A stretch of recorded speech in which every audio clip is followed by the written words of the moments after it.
বাংলাদেশের ক্ষমতাচ্যুত প্রধানমন্ত্রী শেখ হাসিনা ভারতে আশ্রয় নিয়েছে।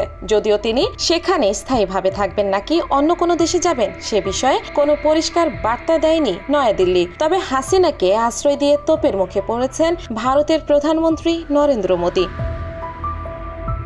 দেশটির বিরোধী রাজনৈতিক দল অল ইন্ডিয়া মজলিস-ই-ইত্তেহাদুল মুসলিমিনের সভাপতি আসাদুদ্দিন ওয়াসি মোদিকে কাঠগড়ায় দাঁড় করিয়েছে। अब यहाँ पर हम वहाँ के डिपोज लीडर को रख रहे हैं। अब कल वहाँ बांग्लादेश सरकार बोलेगी वापस भिजाइए, इन्होंने वहाँ पर क्राइम किया है। आप क्या करेंगे? आप क्या करेंगे सरकार, बताइए हमको। जब हम बांग्लादेश को हमने मदद की थी उस जमाने में, आज वो लोग नई गवर्नमेंट कहे कि आप भिजाइए वापस उनको, आप क्या करेंगे? आप 5 বারের নির্বাচিত সংসদ সদস্য আসাদুদ্দিন ওয়াসি বলেছেন, যে কোনো দেশের কূটনৈতিক সম্পর্ক দেশের সঙ্গে দেশের হওয়া উচিত, কিন্তু মোদি একে ব্যক্তিগত পর্যায়ে নামিয়ে এনেছেন। এটা এখন নেতার সঙ্গে নেতার সম্পর্কে দাঁড়িয়েছে।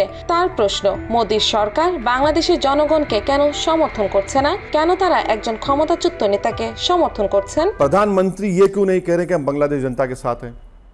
आप वो डिपोज लीडर के साथ है, जनता के साथ है, बताइए आप। ওয়াইসি বলেন, এখন যদি বাংলাদেশের নতুন সরকার মামলার জেরে ভারতের কাছে বাংলাদেশ হাসিনাকে প্রত্যর্পণের জন্য আবেদন করে শেখ হাসিনাকে ফিরে দিতে বলে, তাহলে আপনি কি করবেন? अगर कल वहाँ की जो भी सरकार होगी बोलेगी हमको वापस भिजाइए, इन पे केस चलाना है, क्या करेंगे नरेंद्र मोदी? ওয়াসি আরো বলেন, আপনি কেন বাংলাদেশের সাবেক প্রধানমন্ত্রী শেখ হাসিনাকে ভারতে আসতে দিলেন?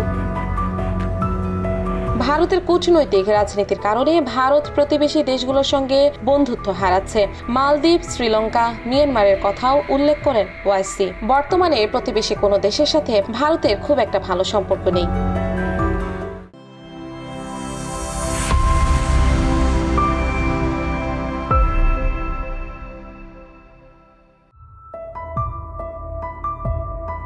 আফ্রিকার দেশ গণতান্ত্রিক প্রজাতন্ত্র কঙ্গোয় এবার প্রথম শনাক্ত হয় মাঙ্কিপক্স বা এমপক্স। তবে দেশটির সীমানা ছাড়িয়ে আরো কয়েকটি দেশে সংক্রামক এই রোগ ছড়িয়ে পড়েছে। শনাক্ত হয়েছে আফ্রিকা, ইউরোপ ও এশিয়ায়। এমপক্স ছড়িয়ে পড়া নিয়ে উদ্বেগের প্রেক্ষাপটে বিশ্বজুড়ে জনস্বাস্থ্য জরুরি অবস্থা ঘোষণা করেছে বিশ্ব স্বাস্থ্য সংস্থা।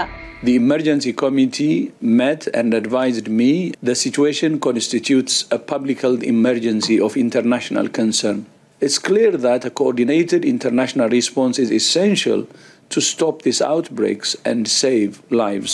জনস্বাস্থ্যবিদরা বলেন, এমপক্স দ্রুত ছড়িয়ে পড়া ঠেকাতে জরুরি ভিত্তিতে কার্যকর উদ্যোগ নেওয়া হবে। এই পরিস্থিতিতে একটি প্রশ্ন সামনে এসেছে, তা হলো করোনা মহামারীর ক্ষত না শুকাতে বিশ্বজুড়ে নতুন করে কি আরেকটি মহামারী ছড়িয়ে পড়তে পারে?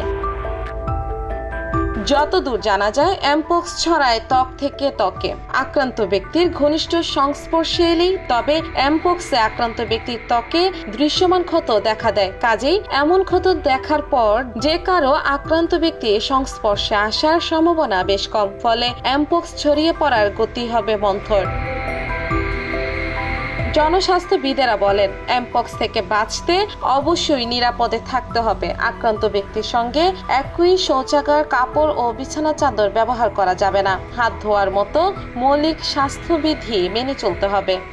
Men who have sex with men sexual network, but this is much more indiscriminate. It seems to be spreading across the heterosexual population. European centre for disease prevention and control জানায়, আফ্রিকা থেকে ইউরোপে এমপক্সের ছড়িয়ে পড়ার আশঙ্কা আছে। তবে ইউরোপে স্থানীয়ভাবে এর প্রাদুর্ভাবের আশঙ্কা তুলনামূলক কম। 2022 সালের এমপক্সের সংক্রমণের কথা জানা যায়, তবে 70টির বেশি দেশে ভাইরাসটি ছড়িয়েছিল। তবে কয়েক মাসের মধ্যে সংক্রমণকে লাগাম টানা গিয়েছিল। এর পেছনে বড় ভূমিকা ছিল টিকা কার্যক্রমের। এমনকি ধনী দেশের ঝুঁকিতে থাকা ব্যক্তিরা এমপক্সের টিকা ও ওষুধ নিয়েছিলেন। এখন এমপক্স সংক্রমণের বেশিরভাগই আফ্রিকায়, বিশেষ করে 96% শনাক্ত ও মৃত্যুর ঘটনা ঘটেছে কঙ্গোয়। কঙ্গোয় দাতাদের কাছ থেকে আনুষ্ঠানিকভাবে 40 লাখ এমপক্সের টিকা চেয়েছে, এখনো কোনো টিকা হাতে পায়নি। আফ্রিকায় এমপক্স সংক্রমণে লাগাম টানতে বিশ্বের এখন নিজের স্বার্থেই বিনিয়োগ করা দরকার।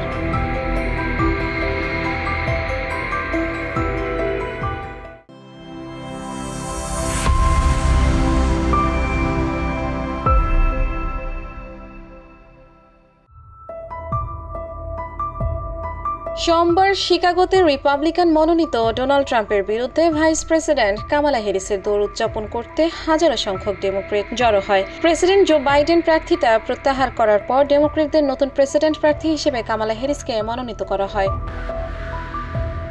সোমবার 4 দিনের ডেমোক্রেটিক ন্যাশনাল কনভেনশন শুরু হওয়ার সাথে সাথে শিকাগোতে হাজার হাজার ডেমোক্রেট সমর্থক জড়ো হবে বলে আশা করা হচ্ছে। তাদের মধ্যে অনেকে ইসরায়েলের প্রতি বাইডেনের প্রশাসনের অটুট সমর্থনের কট্টর বিরোধী।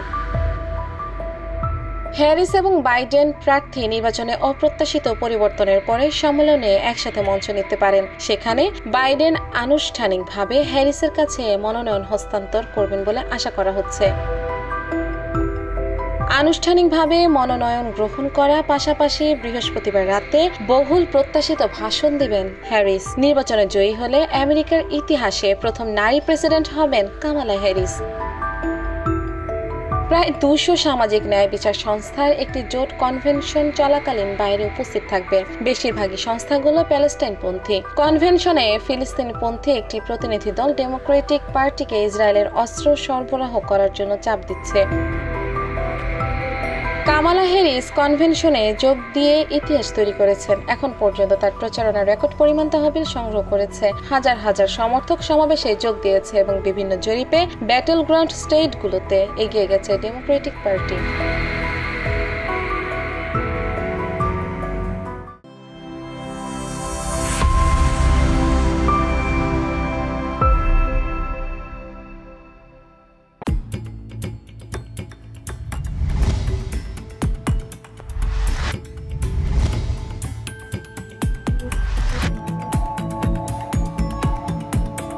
বাংলাদেশের সঙ্গে দ্বিপক্ষীয় বলিষ্ঠ সম্পর্ক গড়ে তুলতে চায় পাকিস্তান। দ্বিপক্ষীয় ও বহুপক্ষীয় ক্ষেত্রে পারস্পরিক স্বার্থ সংশ্লিষ্ট সব বিষয়ে বাংলাদেশের সঙ্গে ঘনিষ্ঠভাবে কাজ করতে আগ্রহী দেশটি। অন্তর্বর্তী সরকারের প্রধান উপদেষ্টা ডক্টর মোহাম্মদ ইউনূসকে দেয়া চিঠিতে এ আগ্রহের কথা জানান পাকিস্তানের প্রধানমন্ত্রী শাহবাজ শরীফ।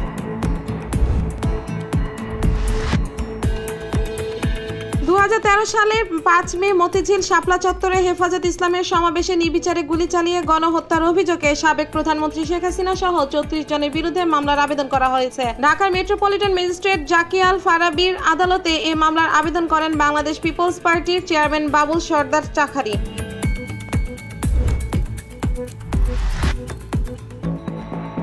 আইন শৃঙ্খলা পরিস্থিতির উন্নতি করাই এখন মূল চ্যালেঞ্জ বলে জানিয়েছেন স্বরাষ্ট্র কৃষি উপদেষ্টা lieutenant general of Mohammad Jahangir Alam Chowdhury. সচিবালয় নিজ দপ্তরে সাংবাদিকদের সঙ্গে আলাপকালে উপদেষ্টা বলেন, স্বরাষ্ট্র মন্ত্রণালয়ের আমাদের প্রধান চ্যালেঞ্জ হলো আইন শৃঙ্খলা, যত দ্রুত সম্ভব আইন শৃঙ্খলা পরিস্থিতির উন্নতি করা যায়।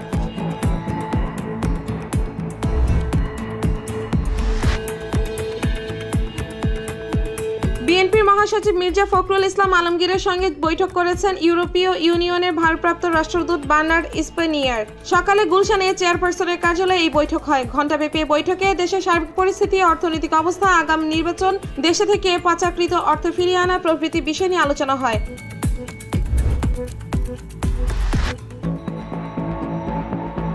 সাবেক শিক্ষামন্ত্রী দীপুমণিকে রাজধানীর বারিধারা এলাকা থেকে আটক করেছে ঢাকা মহানগর পুলিশের গোয়েন্দা বিভাগের একটি দল। সন্ধ্যায় তাকে আটক করা হয়।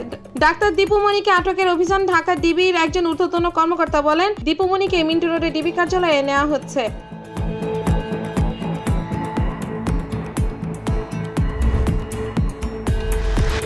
রিপাবলিকান প্রার্থী ডোনাল্ড ট্রাম্পের বিরুদ্ধে ভাইস প্রেসিডেন্ট কামালা হ্যারিসের প্রতিদ্বন্দ্বিতা উদযাপন করতে সোমবার শিকাগোতে জড়ো হয়েছেন অসংখ্য ডেমোক্রেট। 4 দিনব্যাপী ডেমোক্রেটিক ন্যাশনাল কনভেনশন শুরু হওয়ায় শিকাগোতে হাজার হাজার ডেমোক্রেটিক সমর্থক জড়ো হবেন বলে আশা করা হচ্ছে।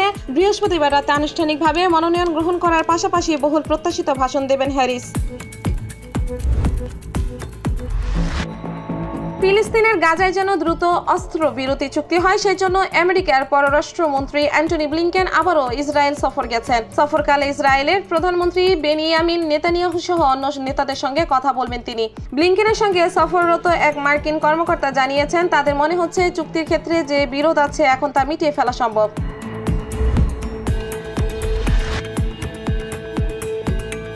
ইসরায়েলি পুলিশ ও স্থানীয় গোয়েন্দা সংস্থা শিন বেত জানিয়েছে, রোববার তেল আবিবে হওয়া বোমা হামলাটিকে জঙ্গি হামলা হিসেবে নিশ্চিত করা হয়েছে। এদিকে এই হামলার দায় স্বীকার করেছে হামাস ও ইসলামিক জিহাদ। এক যৌথ বিবৃতিতে সোমবার পুলিশ ও শিন বেত বলেছে, এখন এটা নিশ্চিত করা যায় যে এটি ছিল একটি জঙ্গি হামলা।